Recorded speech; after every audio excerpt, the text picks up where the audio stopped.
नमस्कार दोस्तों, हर्षित द्विवेदी एजुकेशन में आपका स्वागत है। मेरा नाम है Vineet Sagar. Daily editorial discussion 21 जनवरी 2023। 4 इंपॉर्टेंट एडिटोरियल आर्टिकल्स है आज, चारों हम डिटेल में डिस्कस करेंगे। One is there is hardly any autonomy at the panchayat level. देखिए 73rd and 74th constitutional amendments के थ्रू पंचायत राज इंस्टीट्यूशंस को कॉन्स्टिट्यूशनल स्टेटस दिया गया था, पर अभी भी अगर आप देखोगे पंचायत लेवल को इतना ऑटोनॉमी नहीं दिया हुआ है। एक अच्छा आर्टिकल है, एग्जामिनेशन पर्सपेक्टिव में इंपॉर्टेंट है, वो हम डिस्कस करेंगे। फिर देखिए इंडिया के पास इस साल का G20 प्रेसिडेंसी है, तो इंडिया के पास एक मौका है, जितने साउथ एशियन रीजन में कंट्रीज हैं उनका एक वॉइस बन जाने का, मतलब उनके जो प्रॉब्लम्स है, चैलेंजेस है, वो सब एक इंटरनेशनल प्लेटफॉर्म में ब्रिंग अप करने का, तो उसके बारे में एक आर्टिकल है, वो देखेंगे। फिर ट्रेड विंड्स, इधर इंडियन एक्सपोर्ट डाटा के बारे में कुछ पॉइंट्स है। फिर एजिंग फैक्ट्री, ये बेसिकली चाइना में जो पॉपुलेशन डिक्लेन हुआ है, जो चाइनीज इकोनॉमी को नेगेटिवली इंपैक्ट करने वाला है, उसके बारे में। ठीक है, तो ये 4 आर्टिकल्स हम डिस्कस करेंगे। आगे जाने से पहले लेक्चर पर लाइक का बटन, चैनल को अब तक शेयर एंड सब्सक्राइब नहीं किया हो तो कर लीजिएगा। हमें सपोर्ट करने के लिए आप सुपर थैंक्स का ऑप्शन यूज कर सकते हैं। शुरुआत करते हैं दोस्तों, सबसे पहला article, there is hardly any autonomy at the panchayat level. ये आर्टिकल लिखा है प्रदीप चिब्बर, जो एक प्रोफेसर है of political science at University of California Berkeley, and Pranav Gupta, जो एक PhD कैंडिडेट है at University of California Berkeley. ये आर्टिकल आपके एग्जामिनेशन पर्सपेक्टिव में काफी इंपॉर्टेंट है दोस्तों, क्योंकि ये आर्टिकल बताया जा रहा है दोस्तों किस तरह ग्राम पंचायत के पास कोई पावर्स नहीं है ग्राउंड लेवल में देखा जाएगा। तो देखिए आप सबको पता है 73rd and 74th constitutional amendment के थ्रू पंचायती राज इंस्टीट्यूशंस को एक कॉन्स्टिट्यूशनल स्टेटस दिया गया था। इसके बावजूद आज भी स्टेट गवर्नमेंट्स का और ब्यूरोक्रेसी का ज्यादा इंटरफेरेंस होता है ग्राम पंचायत लेवल में, जिस वजह से ग्राम पंचायत के जो मेंबर्स है वो ठीक से अपना काम नहीं कर पाते हैं। देखिए कोई भी काम करने के लिए पैसों की जरूरत है, बेसिकली फंड्स की जरूरत है। अब जो ग्राम पंचायत है वो फंड्स के लिए स्टेट गवर्नमेंट के ऊपर डिपेंडेंट है। वैसे पंचायत लेवल में भी थोड़ा बहुत रेवेन्यू आ जाता है, पर वो बहुत कम है। मेजोरिटी ऑफ फंड जो है वो स्टेट गवर्नमेंट से आना होता है, ठीक है, पर वो फंड्स ठीक से मिल नहीं पाता है ग्राम पंचायत में। उसी के बारे में एक आर्टिकल है, कुछ केस स्टडीज वगैरह है, वो हम डिस्कस करेंगे। देखिए कुछ हफ्ते पहले तेलंगाना का एक उप सरपंच सुसाइड किया था। सुसाइड करने का रीजन ये था, इन्होंने विलेज में काफी डेवलपमेंट वर्क्स अंडरटेक करने के लिए लोन लेके रखा हुआ था, ठीक है, और वो लोन टाइम पर वो वापस चुका नहीं पाया, जिस वजह से वो सुसाइड किया। अब आप सोच रहे होंगे ये लोन क्यों लिया। देखिए दोस्तों, वैसे देखा जाएगा तो विलेज में डेवलपमेंटल वर्क्स अंडरटेक करने के लिए स्टेट गवर्नमेंट से फंड आना होता है, तो स्टेट गवर्नमेंट से फंड आएंगे सोच के इन्होंने क्या किया, कुछ जगहों से लोन उठा के विलेज के अंदर डेवलपमेंटल वर्क्स अंडरटेक कराया, पर स्टेट गवर्नमेंट की तरफ से फंड्स टाइम पे नहीं आने की वजह से वो काफी इनडेटेड हो गया, जिस वजह से उन्हें सुसाइड करना। और इस इंसिडेंट से कुछ दिन पहले तेलंगाना में ही दूसरे एक पंचायत का कुछ सरपंच जो है प्रोटेस्ट में रिजाइन किया। प्रोटेस्ट करने का रीजन ये था, उन्हें गवर्नमेंट फंड्स पिछले 1 साल से नहीं मिल रहा था। तो इन सरपंचों का कहना यह है, स्टेट गवर्नमेंट की तरफ से टाइम पर फंड्स रिलीज नहीं होने की वजह से उन्हें प्राइवेट रिसोर्सेस के ऊपर डिपेंड होना पड़ता है अलग अलग पंचायत एक्टिविटीज को कंप्लीट करने के लिए और वेरियस टारगेट्स को फुलफिल करने के लिए।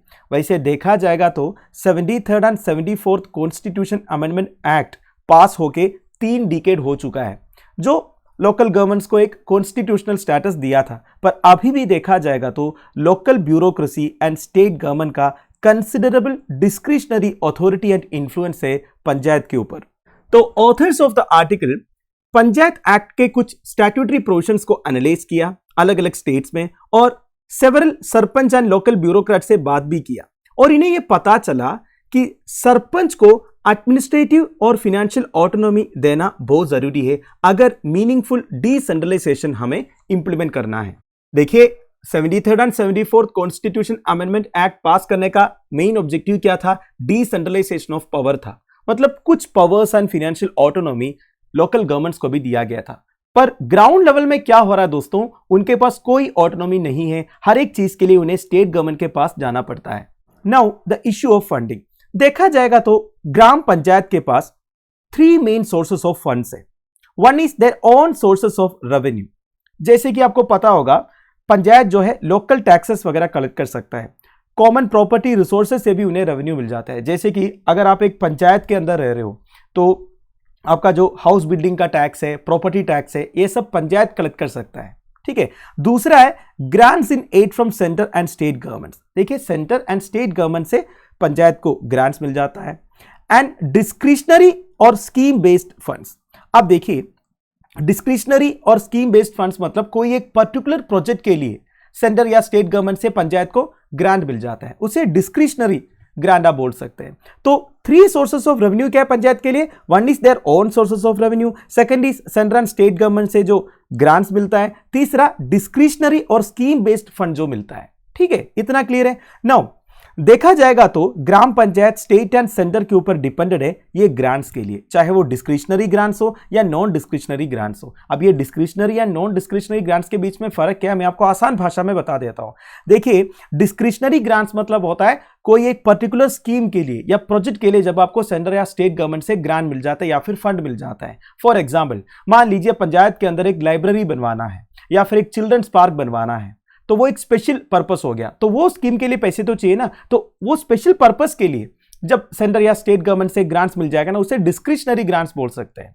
नॉन डिस्क्रिशनरी मतलब आपकी डेली एक्टिविटीज के लिए जो पैसे चाहिए, जैसे कि पंचायत बिल्डिंग में स्टेशनरी तो चाहिए ना, और पंचायत के पास शायद एक गाड़ी होगी, वो गाड़ी का मेंटेनेंस के लिए पैसे चाहिए, पेट्रोल डीजल के लिए पैसे चाहिए।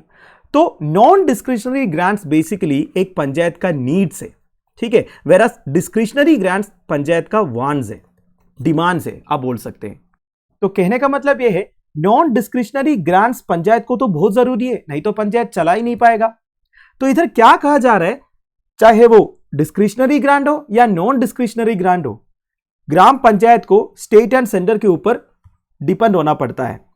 Their own sources of revenue, both tax and non-tax, constitute a tiny proportion of overall panchayat funds। अब आप पूछ सकते हैं, पंचायत का own sources of revenue है तो फिर स्टेट या सेंट्रल गवर्नमेंट के ऊपर पंचायत को डिपेंड करने की जरूरत क्या है? पर देखिए दोस्तों, बात यह है ना, ये जो own sources of revenue है वो काफी कम है। फॉर एग्जाम्पल, तेलंगाना में less than a quarter of a panchayat revenue come from its own sources of revenue। अगर पंचायत को दिन में 100 रुपये खर्च करना है तो ऑन सोर्सेज ऑफ रेवेन्यू से केवल 25 रुपये आता है। ठीक है, तो ऑब्वियसली बात है, स्टेट एंड सेंट्रल गवर्नमेंट से उन्हें ग्रांट्स तो चाहिए ही चाहिए, और ये ग्रांट्स के लिए ग्राम पंचायत को स्टेट एंड सेंट्रल गवर्नमेंट के पीछे भागना पड़ता है। और अगर डिस्क्रिशनरी ग्रांट्स चाहिए पंचायत को, तो फिर पॉलिटिकल एंड ब्यूरोक्रेटिक कनेक्शन होना बहुत जरूरी है। जैसे कि आपने शायद वो वेब सीरीज देखा होगा पंचायत करके, अमेजोन प्राइम में आता है, अगर नहीं देखा तो देख लीजिए एक बार, काफी इंटरेस्टिंग है, कॉमेडी भी है और इसमें एक मैसेज भी है। उसमें आपको देखने को मिलेगा कि एक पंचायत का जो प्रधान है वो किस तरह एमएलए के पीछे भागते हैं पंचायत के अंदर एक रोड बनवाने के लिए। ठीक है, तो वही मैं बोल रहा हूं दोस्तों, अगर कोई डिस्क्रिशनरी ग्रांट चाहिए पंचायत को तो पॉलिटिकल एंड ब्यूरोक्रेटिक कनेक्शन होना बहुत जरूरी है। अगर सेम पार्टी का एमएलए है या एमपी है तो थोड़ा बहुत काम हो जाता है, अगर ओपोजिशन पार्टी है तो बिल्कुल नहीं मिलेगा। ठीक है, even when higher levels of government allocate funds to local governments, sarpanch need help accessing them। देखिए, जब higher levels of government, basically अगर सेंट्रल गवर्नमेंट कोई फंड वगैरह ग्रांट करते हैं अगर एक लोकल पंचायत को, उसे भी एक्सेस करने के लिए सरपंच को भागना पड़ता है, और काफी डिले के बाद ही ये जो फंड है ये पंचायत अकाउंट्स में ट्रांसफर होता है। और तब तक सरपंच क्या करेंगे, उनके ऊपर पब्लिक का भी प्रेशर रहेगा ना, फिर वो लोकल सोर्सेस के पास जाते हैं और लोन लेते हैं, और ये सोच के काम कराते हैं कि फंड्स पहुंच जाएगा, और नई फंड्स पहुंचेंगे तो क्या होगा, जैसे कि तेलंगाना में एक सरपंच ने सुसाइड किया वैसे ही होगा।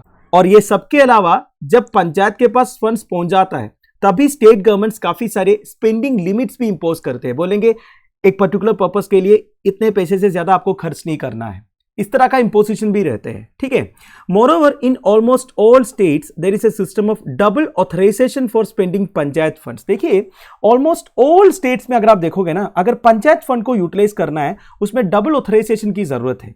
जैसे कि मैं आपको बताता हूं, the sarpanch and panchayat secretary who reports to the block development officer must cosign cheques issued for payments from panchayat funds. मतलब अगर पंचायत फंड यूटिलाइज करना है, सबसे पहले सरपंच का साइन चाहिए, पंचायत सेक्रेटरी का साइन चाहिए। ठीक है, इसके बाद जो ब्लॉक डेवलपमेंट ऑफिसर रहता है वो उस चेक में को साइन भी करना चाहिए। मतलब देखिए, पंचायत के पास फंड मिल गया, पंचायत में पंचायत सेक्रेटरी रहता है, वो भी साइन कर दिया, ठीक है।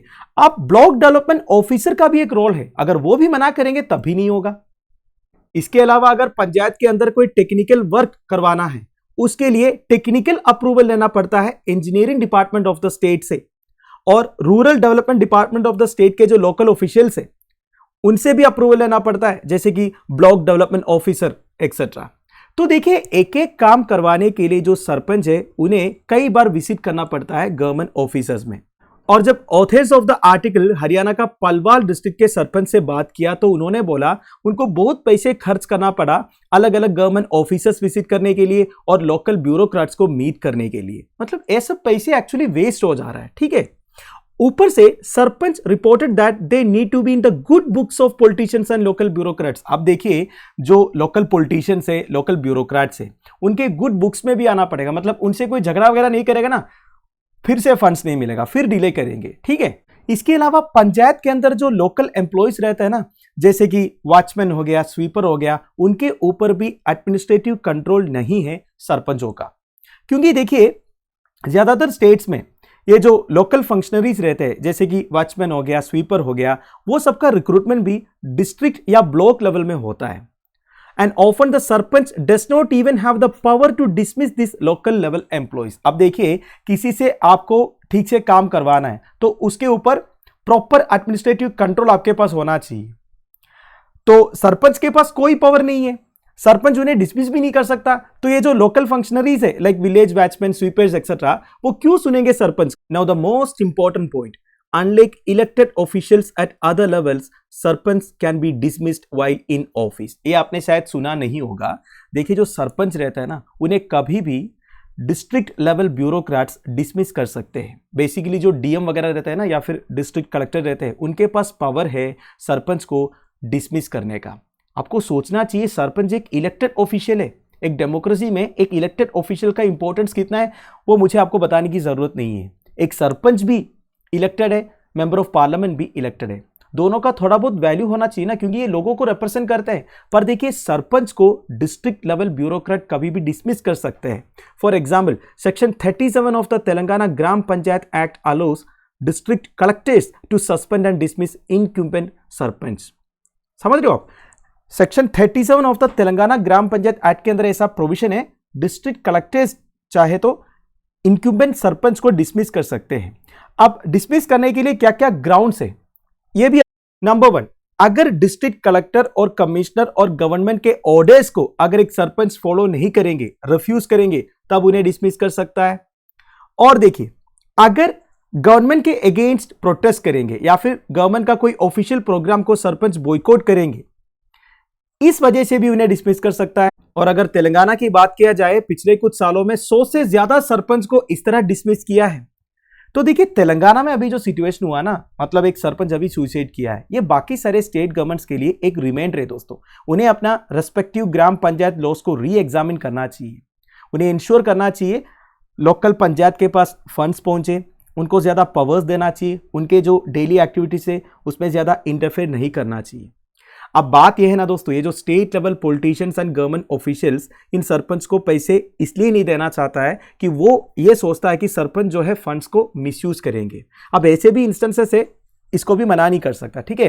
काफ़ी सारे केसेस ऐसा भी हुआ है कि लोकल पंचायत के पास फंड्स आ जाता है, उसका मिसयूज होता है। लोकल पंचायत लेवल में भी करप्शन तो होता ही है। तो उस वजह से ये state level politicians and government officials जो है जल्दी फंड्स उन्हें एलोकेट नहीं करते हैं।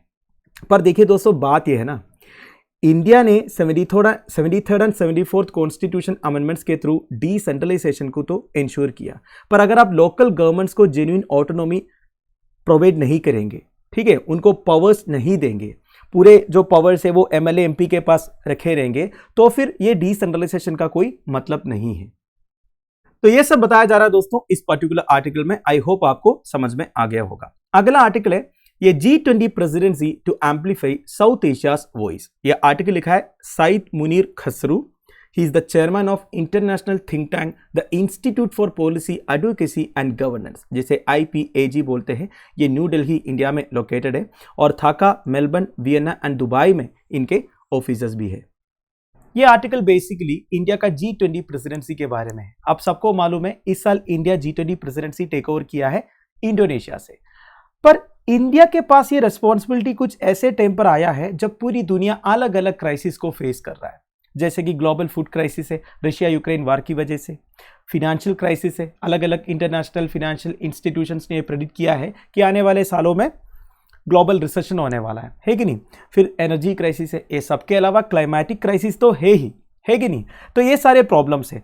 पर इधर ऑथर ऑफ द आर्टिकल क्या कह रहा है दोस्तों, इंडिया को ये G20 presidency as a unique opportunity मानकर लीड करना है बाकी सबको। तो इंडिया ने अपना सेवरल प्रायोरिटीज को आइडेंटिफाई किया है ऑलरेडी, जैसे कि green development, climate finance and life माने lifestyle for environment, accelerated inclusive and resilient growth, accelerating progress on sustainable development goals, technological transformation and digital public infrastructure, multilateral reforms, women led development। तो ये सारे India का priorities है और India ने अपना मोटो भी रखा है वसुधैव कुटुंबकम। इसका मतलब है one earth, one family, one future.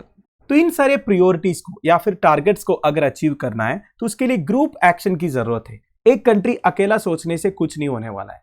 वैसे हमारा मोटो भी वही कह रहा है दोस्तों, one earth, one family, one future, that is how interconnected our world is. तो एक एक प्रॉब्लम्स को सोल्व करना है तो ग्रुप एक्शन की जरूरत है। तो इधर सबसे पहले साउथ एशियन कंट्रीज के जो प्रॉब्लम्स है इसके बारे में बताया जा रहा है दोस्तों। देखिए, साउथ एशियन कंट्रीज का जो स्थिति है आज के डेट में इतना अच्छा नहीं है। फॉर एग्जाम्पल, लास्ट ईयर अगस्त में श्रीलंका का जो इन्फ्लेशन है वो 64.3% तक पहुंचा था। उधर के फूड प्राइसेस 84.6% तक पहुंचा था, है कि नहीं? और पाकिस्तान में फ्लड्स की वजह से जो डैमेज हुआ, इकोनॉमिक लॉसेस हुआ, that amount to more than $30 billion.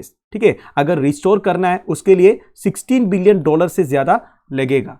आजकल global fossil fuel prices increase हुआ है, इस वजह से हमारा नेबरिंग कंट्री बांग्लादेश को फ्यूल प्राइसेस हाई करना पड़ा मोर देन 50%। इस वजह से उधर भी इन्फ्लेशन 7.5% तक पहुंचा था सितंबर 2022 में। तो देखिए, India needs to promote collective action at the G20 that results in economic stability and peace in the region. तो अगर साउथ एशियन रीजन में economic stability and peace ensure करना है उसके लिए कलेक्टिव एक्शन की जरूरत है। तो ये कलेक्टिव एक्शन कैसे होगा, इसके लिए इनिशिएटिव्स लेना है इंडिया को एज द G20 प्रेसिडेंट। वैसे आपको पता ही है दोस्तों, साउथ एशियन कंट्रीज के बीच में इंडिया का एक बिग ब्रदर स्टेटस है, बड़े भाई का स्टेटस है। वैसे ज्योग्राफिकली देखा जाएगा तो इंडिया सबसे बड़ा है, पॉपुलेशन वाइज देखेगा तो इंडिया और भी बहुत बड़ा है, साउथ एशिया का लार्जेस्ट इकोनॉमी भी इंडिया है। तो साउथ एशियन रीजन में जो 1.8 बिलियन पीपल रह रहे हैं, जो ग्लोबल पुअर का 1/3 को रिप्रेजेंट करता है, उनका अगर ओवरऑल डेवलपमेंट इंश्योर करना है, economic stability and peace ensure करना है, तो इंडिया का रोल इधर काफी सिग्निफिकेंट। तो इधर इंडिया के पास और एक एडवांटेज ये है, अभी का जो G20 ट्रोइका है ना, G20 ट्रोइका मतलब क्या होता है, present presidency, previous presidency and next presidency, that is Indonesia, India and Brazil. ये तीनों डेवलपिंग इकोनॉमी से, इमर्जिंग इकोनॉमी से। तो ये जो है एक डेवलपिंग कंट्रीज का जो प्रॉब्लम्स है, एस्पिरेशंस है, उन्हें समझेंगे। जैसे कि डेवलप्ड कंट्री सोचते हैं वैसे नहीं सोचते हैं ना डेवलपिंग कंट्रीज जो है। तो ये एक एडवांटेज है, तो ये तीनों कंट्रीज एक साथ काम कर सकते हैं। इसके अलावा 2025 में G20 प्रेसिडेंट बनने वाला है साउथ अफ्रीका, वो भी एक इमर्जिंग इकोनॉमी है। ठीक है, तो बेसिकली इधर एक इंटरनेशनल कोऑपरेशन इंश्योर कर सकता है और सबका जो गोल्स है, एस्पिरेशन है, वो लगभग सेम है क्योंकि सारे डेवलपिंग कंट्रीज है। तो साउथ एशियन कंट्रीज के सामने मेजर चैलेंजेस क्या क्या है? One is post pandemic recovery, second जो कमोडिटी प्राइसेस का सर्ज हुआ है उसे कंट्रोल करना है, इन्फ्लेशन को कंट्रोल करना है, और जो क्लाइमेट चेंज की वजह से डिसास्टर्स हो रहा है उसे भी कंटेन करना होगा। तो ये सारे चैलेंजेस एंड प्रॉब्लम्स के ऊपर एक इंटरनेशनल अटेंशन लाने के लिए India as the G20 president एक इंपॉर्टेंट रोल प्ले कर सकता है। Next is energy, health and finance. इधर और कुछ डाटा दिया हुआ है दोस्तों। देखिए, साउथ एशियन नेशंस में अगर आप देखोगे ना, मेजोरिटी जो है एनर्जी प्रोड्यूस करता है फोसिल फ्यूल से। 63% of the region's emissions of green house gases come from energy generation. मतलब देखिए, साउथ एशियन रीजन में जितना ग्रीन हाउस गैस एमिशंस होते हैं उसका 63% एनर्जी जनरेशन की वजह से होता है। For example, liquefied natural gas used to generate 70% of the energy needs of Bangladesh। Bangladesh का 70% of energy needs liquefied natural gas से होता है। इंडिया का देखा जाएगा तो 70% of energy needs that is electricity needs coal से आता है। तो green energy transition one of the top priorities है दोस्तों इस रीजन का। रिन्यूएबल एनर्जी के ऊपर ज्यादा डिपेंड होना पड़ेगा। तो रिन्यूएबल एनर्जी इंफ्रास्ट्रक्चर के लिए काफी इनिशिएटिव्स लेना होगा, क्योंकि देखिए रिसेंटली जब COP27 भी हुआ था ना, उधर भी वही बात चल रहा था, किस तरह हम हमारे फोसिल फ्यूल के ऊपर जो डिपेंडेंस है उसे कम कर सकते हैं। अब वो इतना आसान नहीं है। देखिए, ग्रीन एनर्जी ट्रांसिशन कहने के लिए आसान है पर पैसे बहुत लगते हैं। पहले तो डेवलप्ड कंट्रीज ने बोला था कि वो डेवलपिंग कंट्रीज को पैसे प्रोवाइड करेंगे ग्रीन एनर्जी ट्रांसिशन के लिए, बेसिकली उसे क्लाइमेट फिनेंसिंग बोलते हैं, ठीक है। पर वो ग्राउंड लेवल में इतना इंप्लीमेंट नहीं हो पाया। बट फॉर्चुनेटली इस बार जब COP27 हुआ शर्म एल शेख इजिप्ट में, कुछ डिसीजंस लिए गए हैं, नया कोई फंड वगैरह क्रिएट किया है। अब वो भी कितना अच्छी तरह इंप्लीमेंट होगा वो तो देखना पड़ेगा, ठीक है। तो बेसिकली इंडिया को क्या करना पड़ेगा ना, the discussion of global cooperation needs to go beyond technology transfers and financial aid to cover losses and damages brought on by climate change. Climate change की वजह से अब जितना डैमेजेस हुआ है, लॉसेस हुआ है, उसे कॉम्पनसेट करने के लिए केवल technology transfers and financial add से काम नहीं चलेगा। ये जो डिस्कशन है उसे और एक लेवल में लेके जाना पड़ेगा। बेसिकली देखिए, जितने मल्टीलैटरल ऑर्गेनाइजेशन है, डेवलपमेंट फाइनेंस इंस्टीट्यूट है, उधर रिफॉर्म्स लेके आना पड़ेगा ताकि वो डेवलपिंग कंट्रीज को ज्यादा मदद करे। कुल मिला के दोस्तों, इंडिया को ये सारे इश्यूज को प्रायोरिटाइज करना पड़ेगा और G20 को as an effective platform use करके बिलियंस ऑफ पीपल का वॉइस बनना पड़ेगा। फाइनली द वे फॉरवर्ड, देखिए साउथ एशियन रीजन से एक ही G20 मेंबर है, वो है इंडिया, और वो इंडिया के पास इस बार G20 की प्रेसिडेंसी है। तो साउथ एशियन रीजन्स में जितने कंट्रीज है, इसके अलावा ग्लोबल साउथ में जितने कंट्रीज है, जिसमें मेजोरिटी डेवलपिंग कंट्रीज है और लीस्ट डेवलप्ड कंट्रीज है, वो सब इस साल इंडिया की तरफ देखेंगे, क्योंकि उन सबको रिप्रेजेंट करने लायक है इंडिया। और इंडिया के पास मौका है ये जो प्रॉब्लम्स है, चैलेंजेस है, वो सबको एक इंटरनेशनल प्लेटफॉर्म में ब्रिंग अप करने का, क्योंकि ये डेवलपिंग वर्ल्ड का प्रॉब्लम्स क्या है, चैलेंजेस क्या है, वो एक डेवलपिंग कंट्री ही समझेंगे, डेवलप्ड कंट्रीज थोड़ी ना समझेंगे। डेवलप्ड कंट्रीज या फिर जो वेल्थी इकोनॉमीज है, वो तो पूरे इंटरनेशनल रूल्स ऑफ एंगेजमेंट को अपने फेवर में टिल्ट करके रखा हुआ है, जैसे कि ट्रेड हो, फिनेंस हो, ग्लोबल गवर्नेंस हो, कुछ भी हो, वो थोड़ी ना डेवलपिंग वर्ल्ड की तरफ देखते हैं। हमारे जो प्रॉब्लम्स है उसे पुटअप करना है तो एक डेवलपिंग कंट्री को ही पुटअप करना पड़ेगा। और इस साल as the G20 president India के पास ये मौका है और इंडिया ये कर भी सकता है। तो इंडिया को ये G20 चेयर यूज करना चाहिए इंटरनेशनल गवर्नेंस प्रोसीजर्स में रिफॉर्म्स लाने के लिए, फेयर नेगोशिएशंस को इंश्योर करने के लिए, और डेलिब्रेशंस, डिस्कशंस, डिबेट्स को इनिशिएट करना चाहिए इस हाई लेवल प्लेटफॉर्म में, ताकि डेवलपिंग वर्ल्ड के लिए कुछ रियलिस्टिक सॉल्यूशंस ले आए। So that's it. अब हम अगले आर्टिकल पे जाएंगे, ट्रेड विंड्स। ये आर्टिकल बेसिकली इंडियन एक्सपोर्ट्स के बारे में है। रिसेंटली दिसंबर 2022 का इंडियन एक्सपोर्ट डाटा रिलीज हुआ। तो दिसंबर 2022 में हमने $34.5 बिलियन का प्रोडक्ट्स को एक्सपोर्ट किया। अगर आप ये दिसंबर 2022 का डाटा को दिसंबर 2021 से कंपेयर करोगे तो 12.2% का डिक्रीज देखने को मिला। ये तो बहुत बड़ा डिक्रीज है कि नहीं? 12.2% का डिक्रीज मतलब सवाल उठने लगा कि ये क्या हो गया इंडियन एक्सपोर्ट्स को। तो कुछ एक्सपर्ट्स का कहना यह था कि ये ग्लोबल डिमांड कम होने की वजह से हुआ है। ग्लोबली देखा जाएगा तो एक्सपोर्ट ऑर्डर्स कम आ रहा है, डिमांड कम रहा है, अलग अलग जियोपॉलिटिकल रीजंस की वजह से। पर देखिए दोस्तों, देखा जाएगा तो वेस्टर्न इकोनॉमीज में काफी प्रॉब्लम्स हो रहा है, उसका इंपैक्ट इंडिया जैसे कंट्रीज में भी हो सकता है, पर एक्चुअल रीजन ये नहीं है। टू बी क्लियर, ये high base effect also played a role in exaggerating the year on year export dip in December. मतलब ये 12.2% का डिप आप जो देख रहे हैं, ये ईयर ऑन ईयर कंपैरिजन है। मतलब दिसंबर 2022 को दिसंबर 2021 से कंपेयर किया है, तब आपको ये डिक्रीज देखने को मिल रहा है। अब बेस इफेक्ट का मतलब क्या होता है दोस्तों? देखिए, बेस इफेक्ट मतलब आप एक पर्टिकुलर बेस ईयर से कंपेयर करके बोलोगे इंक्रीज हुआ है या डिक्रीज हुआ है। मतलब मान लीजिए 2021 दिसंबर में मैंने 50 बिलियन का एक्सपोर्ट किया, ठीक है। तो अगर मुझे 2022 दिसंबर का डाटा चेक करना है तो मैं ये 50 बिलियन से कंपेयर करके बोलूंगा कितना परसेंटेज इंक्रीज हुआ है या कितना परसेंटेज डिक्रीज हुआ है। इसे बोलते हैं बेस ईयर, ठीक है। अब दिसंबर 2021 में क्या हुआ था ना, एक्सपोर्ट ऑर्डर्स बहुत आया था, एक शार्प इंक्रीज देखने को मिला था। मतलब उस साल का सबसे ज्यादा एक्सपोर्ट्स हुआ था दिसंबर 2021 में, सॉरी उस साल का सबसे ज्यादा नहीं, उस साल का सेकंड हाईएस्ट एक्सपोर्ट्स हुआ था दिसंबर 2021 में। तो सबसे ज्यादा एक्सपोर्ट हुआ वाला एक मंथ को अगर आप दिसंबर 2022 से कंपेयर करोगे तो ऑब्वियस सी बात है थोड़ा बहुत डिक्रीज देखने को मिलेगा। इसके लिए मैं और एक एग्जांपल आपको बता देता हूं। 2020 ईयर जो है पैंडेमिक ईयर था, ठीक है। मतलब ग्लोबल इकोनॉमी पूरा डाउन गए थे। अगर आप 2020 को बेस ईयर बना के कंट्रीज का जीडीपी मेजर करोगे तो ऑब्वियस सी बात है आपको बहुत ज्यादा इंक्रीज देखने को मिलेगा, है कि नहीं? क्योंकि 2020 में मान लीजिए जीडीपी ग्रोथ जो है केवल 2% था, तो 2022 को अगर आप कंपेयर करोगे तो बहुत ज्यादा इंक्रीज देखने को मिलेगा, क्योंकि 2020 में बहुत कम था। तो ऐसे सालों को कभी भी बेस ईयर नहीं रखते हैं, ठीक है? ऐसे ईयर्स को अगर बेस ईयर रखने से आपको एक्चुअल डाटा नहीं मिलेगा।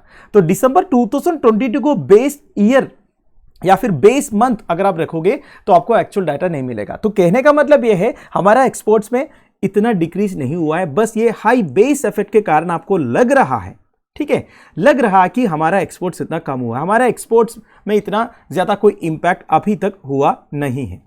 अगर आप 2022-23 फाइनेंशियल ईयर के पहले 9 महीने का Indian goods export data check करोगे ना, they are still 9.1% higher than a year ago. केवल दिसंबर का ईयर ऑन ईयर कंपैरिजन में यह प्रॉब्लम हुआ है।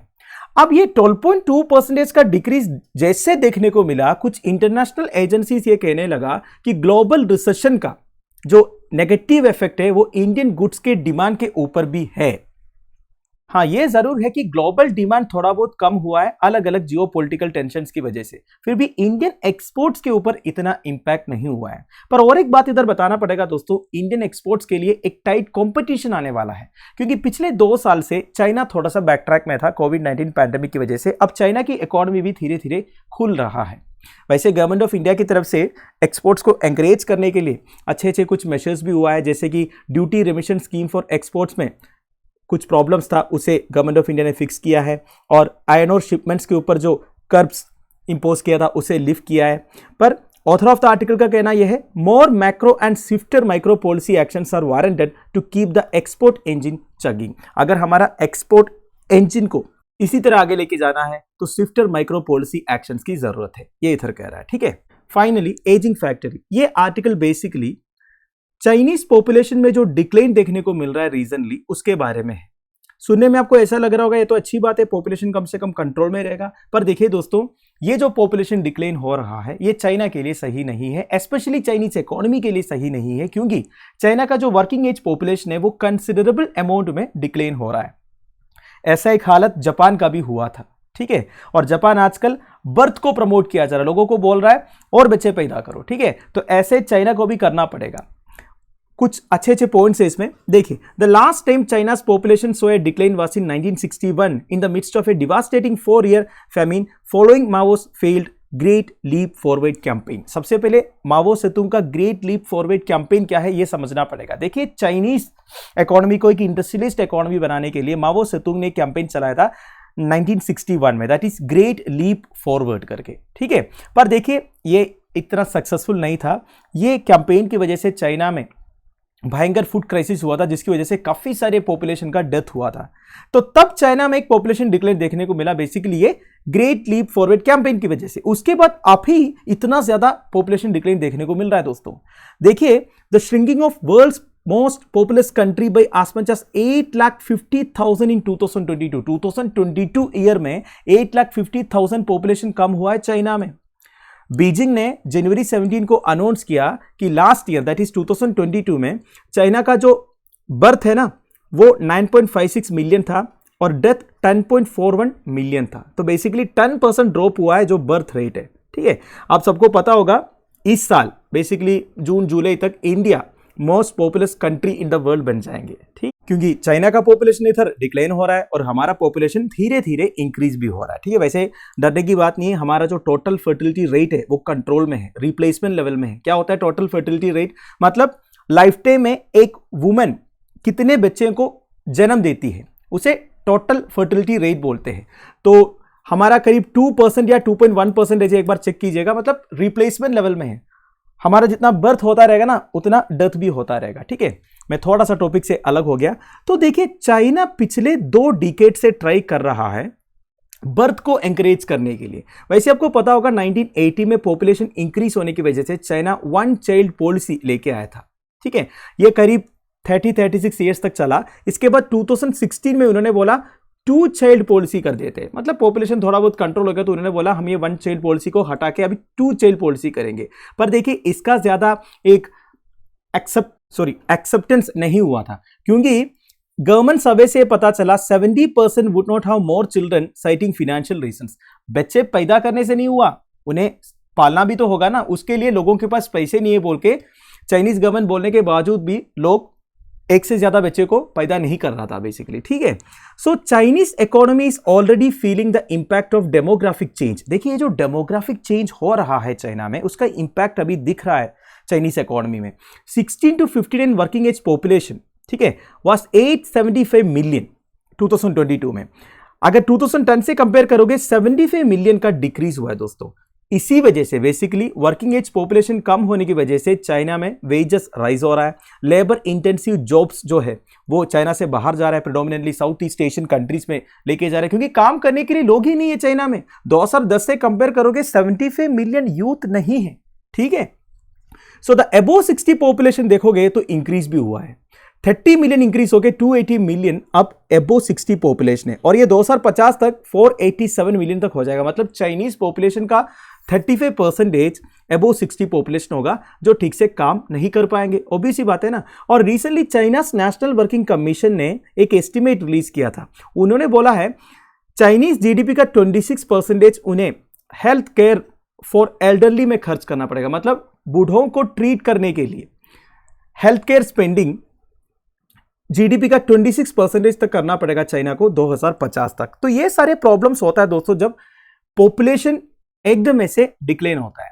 तो ऐसा साइंस दिख रहा है दोस्तों, China is already on track to follow Japan's example of a prolonged period of a shrinking workforce with declining growth. तो जापान में जैसे हुआ चाइना में भी होने वाला है, मतलब वर्कफोर्स कम होगा जिस वजह से ग्रोथ भी कम होगा, ठीक है।